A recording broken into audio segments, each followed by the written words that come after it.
mahjong est de faire une main composée de 14 tuiles. Cette main doit être répartie en 4 combinaisons de 3 et une paire. Les combinaisons de 3 font de deux sortes, une fuite ou un brelan, donc 3 fois les mêmes. Il peut y avoir plusieurs vainqueurs, mais dans un seul cas. C'est que si il y a deux façons de gagner. Soit on pioche soi-même la tuile qui complète sa main, soit on la vole à quelqu'un qui la défausse. Mais si quelqu'un défausse une tuile qui permet à 2 joueurs ou 3 joueurs de gagner, alors ils gagnent tous.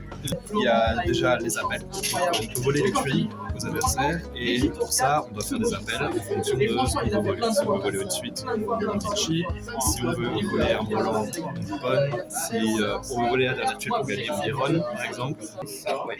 Donc le jeu est composé de 3 familles. Les bambous, les cercles et les caractères. Chacune est numérotée de 1 à 9. Et donc on peut effectivement faire des suites 1, 2, 3, 4, 5, 6, 7, 8, 9 et mixer. Voilà, ou faire 3, 1, 3, 2, 3, 2. Il existe une 4e famille un petit peu spéciale composée des dragons et des vents qui eux ne peuvent être utilisés qu'en brelan. Normalement on joue à 4 joueurs tout le temps, mais il existe une adaptation pour 3 joueurs où il va falloir enlever une des 3 familles dont Pierre parlait tout à l'heure pour diminuer le nombre de joueurs.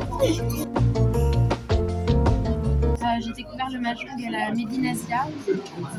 Juste on est allé, on voulait découvrir un nouveau jeu et on a vu le mahjong et ça nous a plu. Il y a 2 ans, jeudi, j'ai été à une Médinasia et ils avaient un stand de présentation. Je me suis dit, on est là. J'ai joué une partie, 2, 3, 4. J'ai trouvé ça super fun. J'ai eu 1 an à Taïwan. J'ai découvert ça dans la famille d'accueil en allant passer le nouvel an avec eux. Et oui, jouer ça traditionnellement chez eux. Comme je dirais, chez nous, on joue à la blotte après les repas de famille. Là, chez eux, on joue au mahjong.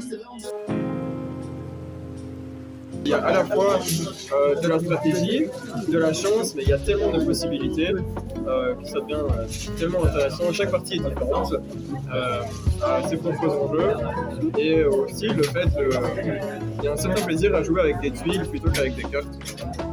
La puissance physique. Un peu l'aspect plus de réflexion et se parier sur ce qui va sortir.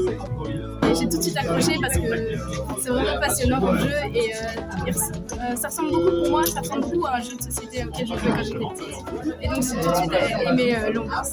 Et le groupe est vraiment incroyable. Notre groupe d'amis est vraiment très fusionnel.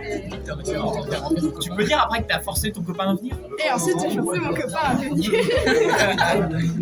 Non, je ne peux pas forcer, oui. Et donc voilà, j'ai un peu initié toute ma famille et tous mes proches parce que je trouve ça vraiment incroyable. Je trouve que ce jeu devrait avoir plus de visibilité. Il devrait être beaucoup plus connu en Belgique et